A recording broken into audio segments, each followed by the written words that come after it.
new defense agreement, any attack on either nuclear-armed Pakistan or Saudi Arabia will be treated as an attack on both nations. While the deal also includes wider cooperation in joint military drills and intelligence sharing to tackle emerging threats. But Islamabad is eyeing a desperate makeover. And their biggest bet? Weapons export, specifically fighter jets. Saudi Arabia has stunned the world by building official and permanent defense ties with Pakistan. And the shock comes from the fact that this is happening due to Saudi Arabia's mistrust of American security. Yes, Saudi Arabia has realized that the global security guarantees that shaped the last 50 years may no longer exist. And the moment that changed everything wasn't in the Middle East.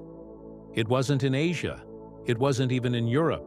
It was in Caracas, when the President of the United States ordered a military raid on Venezuela, captured Nicolas Maduro, and declared that he didn't need international law, only his own morality. For Saudi Arabia, this was not just a headline. It was a warning. Because if Washington no longer respects the framework it created, then no alliance is sacred, no partner is guaranteed protection, and no promise carries weight. And for the first time in decades, Riyadh looked at the United States, the power that protected it from Saddam Hussein and Iran, and asked, what stops America from breaking its commitments to us next? What happened next is the story the world wasn't prepared for. Saudi Arabia, the richest Arab state, the anchor of the Gulf, the petro-kingdom that relied on U.S. military protection for generations, went shopping for a new security partner, and it chose Pakistan for war-tested, fourth-generation multi-role fighter jets. So what really happened? And why is Saudi Arabia betting its future on Pakistan? In this video, let's find out. For nearly 8 decades, the Saudi-American relationship rested on an unspoken but absolute bargain that the kingdom would anchor global oil stability and the United States would anchor Saudi security. It was a strategic marriage that shaped the modern Middle East. The foundations of this partnership began to erode as Washington shifted its priorities, its rhetoric, and finally, its actions. The long-standing assumption that America would always uphold predictable patterns of behavior began to wobble.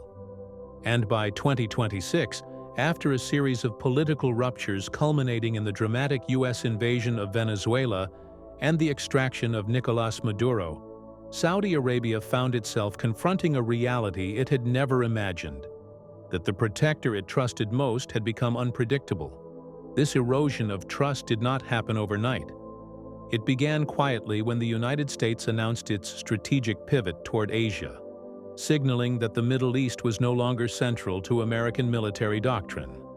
The shale revolution accelerated America's energy independence and reduced the urgency of protecting Persian Gulf oil routes.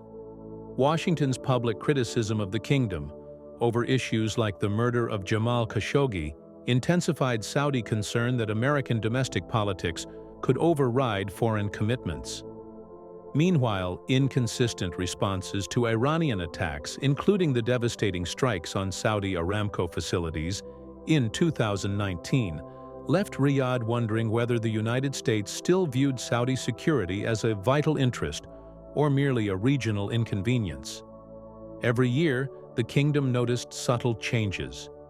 Fewer American aircraft deployed, more congressional scrutiny, and a political discourse that treated the Gulf as a negotiation chip rather than a strategic anchor. Still, even with these tensions, most Saudi officials believed that the underlying rules of the US-led world order remained intact.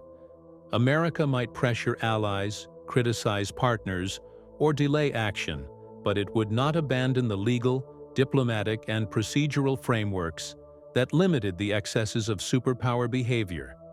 That assumption collapsed instantly when Trump authorized a unilateral extraterritorial military operation to capture the Venezuelan president, bypassing the United Nations, congressional authorization, and every diplomatic channel traditionally used to justify American intervention. For Riyadh, the significance of the Venezuela operation was not the target or the geography, but the precedent.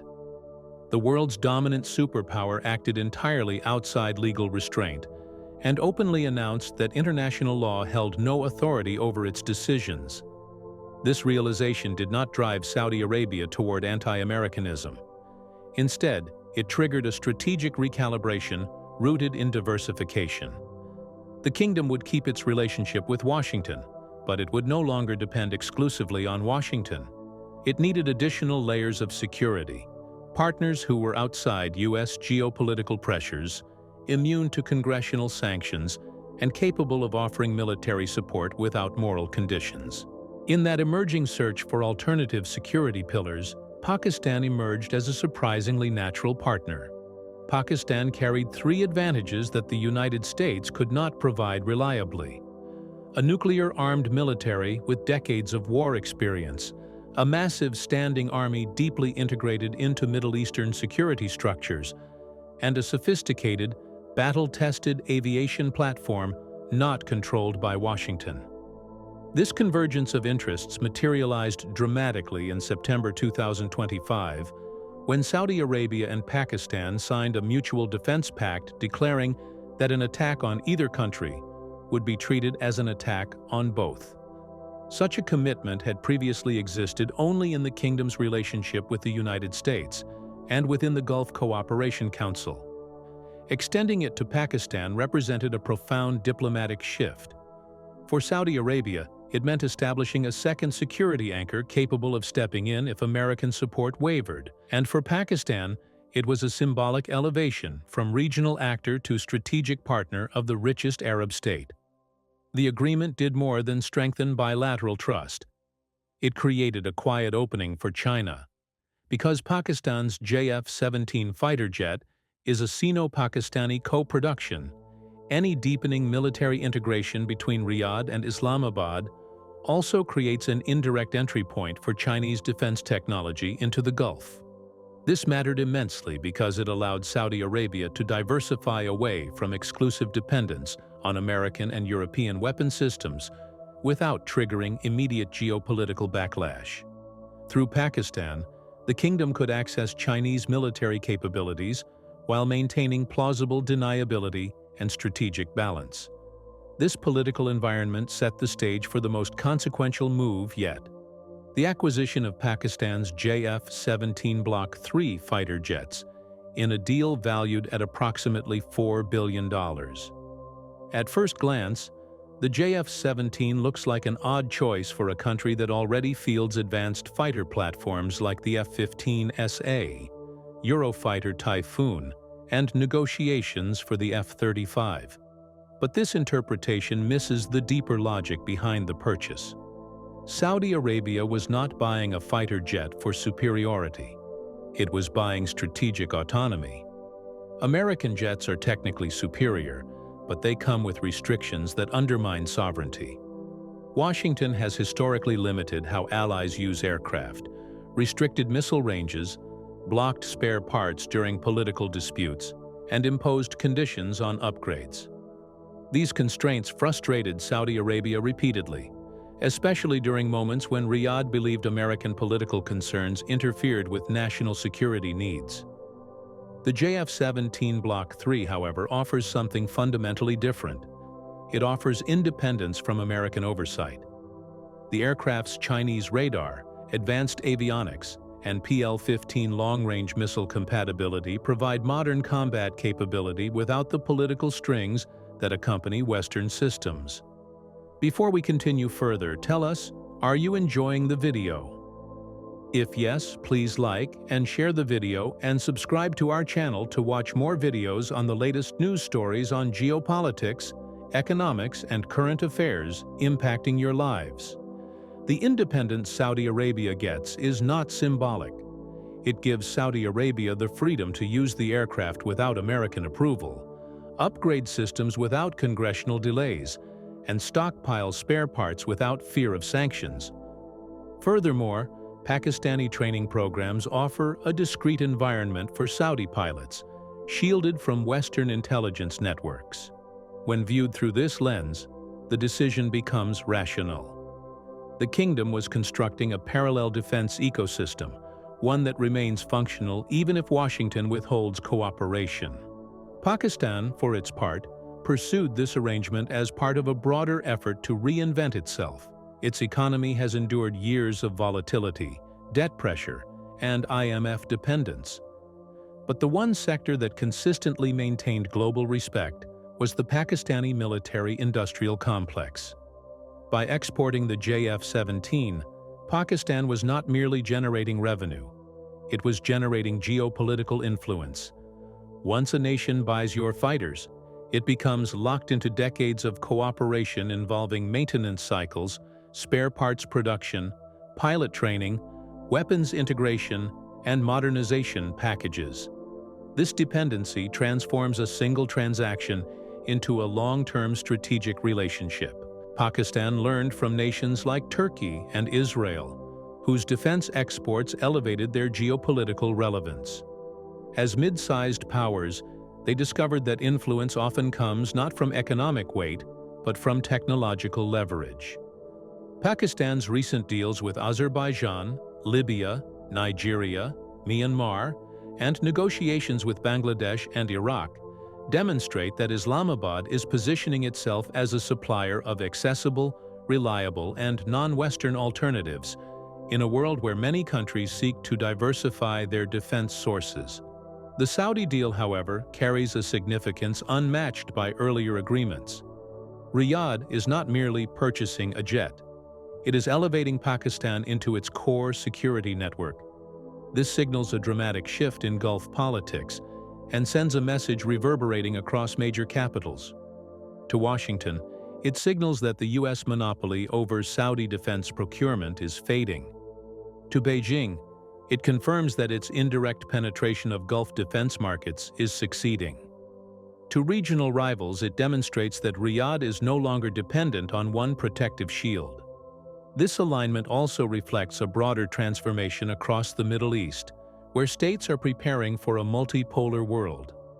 American foreign policy has become unpredictable, Iran remains unpredictable, and Israel's strategic posture can shift rapidly. China, on the other hand, offers economic partnerships without political lectures, while Russia provides military engagement without ideological constraints. Faced with such a landscape, Saudi Arabia logically concluded that survival requires flexibility rather than loyalty.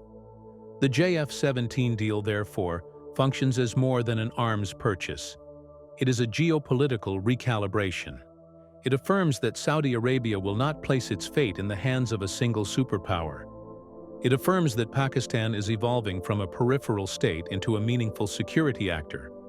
And it affirms that China's long-term strategy of indirect influence is bearing fruit through partnerships that avoid direct confrontation. At the heart of this evolution lies a profound insight. When trust in a hegemon collapses, the international order rearranges itself. Saudi Arabia did not buy Pakistan's fighter jets because it needed cheaper equipment. It bought them because the global order is fragmenting and alliances are becoming fluid.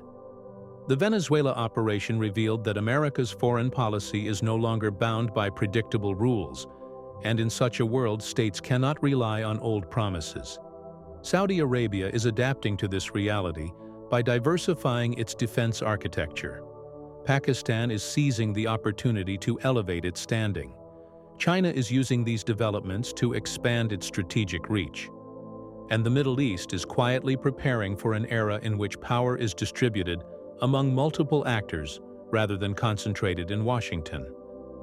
The story of the Saudi-Pakistan jet deal becomes far more than a matter of military procurement. It becomes a reflection of how nations behave when the assumptions underpinning global security begin to dissolve. The kingdom has made a declaration through action rather than words. It will no longer entrust its survival to a single protector, nor will it depend on doctrines that can evaporate with a change in Washington's political climate. In this emerging world, Pakistan and Saudi Arabia have each found something they desperately needed. Riyadh gains autonomy, and Islamabad gains relevance. Together, they are drawing a new defense map for the 21st century, one shaped not by the shadows of past alliances, but by the logic of a world where no nation can assume that international law or historical friendship will guarantee its security, and the deeper message becomes impossible to ignore. When America itself demonstrates that international law is optional, the rest of the world inevitably searches for alternatives. What do you think? Do you think Saudi Arabia is finally preparing for a world where the United States cannot be trusted anymore? Was the Venezuela raid the moment Washington proved that international law no longer restrains American power? In the comments section, share your thoughts on what happens to global power if more U.S. allies begin diversifying away from Washington, just like Riyadh has. Do you want to watch more videos like this one?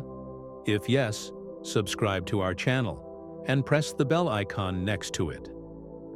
We bring the latest news stories on geopolitics, economics, the changing world order, and current affairs. Things you need to stay informed. Thanks for watching, and until the next video, stay tuned.